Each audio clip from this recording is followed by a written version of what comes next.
toquera baino. Sí, pues. Gracias a Compresores Redín y a Servigráficas Redín y a Castuera, nuestros patrocinadores oficiales de la fanfarre. Bai, aditzen da? Bueno, eguerdion eta mila esker pantailaren bestaldean zaudeten guztioi, horregoteagatik. Gaur Oberena Dantza Taldearen eguna da eta ospatza erabaki dugu, baina bueno, pandemia honek gogor jo du ere taldeen kontra, dantza taldeetan nahiko gaizki pasa izan dugu urte hau, dantzatu ezinik, eta gaur ere ezinezkoa zen ez publikorik biltzea, ez urtero bezala dantza taldeko kide guztiak hemen egotea dantzatzen.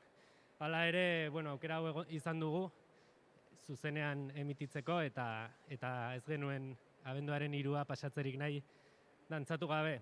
Orduan gaur soka dantza berezi bat eginen dugu, edo diferentea, ezinen dugu inor gonbidatu gure sokara.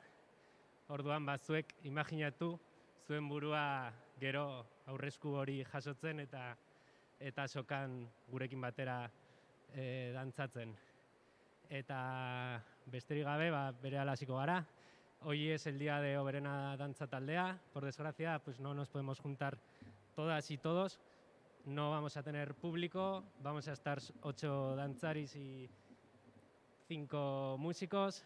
Tenemos a Fermín de técnico, a Javier de cámara, pero bueno, va a ser diferente a otros años. Aún así, queríamos que nos pudiéramos juntar todos y todas, aunque sea detrás de la pantalla, y podamos celebrar pues, de esta forma un poco curiosa el día de nuestro grupo. Bailaremos una socadanza un poco diferente, porque no vamos a poder invitar a nadie a que entre en nuestra soca. Entonces os invitamos a que os imaginéis que ese agurra es para vosotras y para vosotros y que estaríais vosotras y vosotros en esta soca con nosotras. Bueno, ongi pasa eta disfrutatu emanaldia.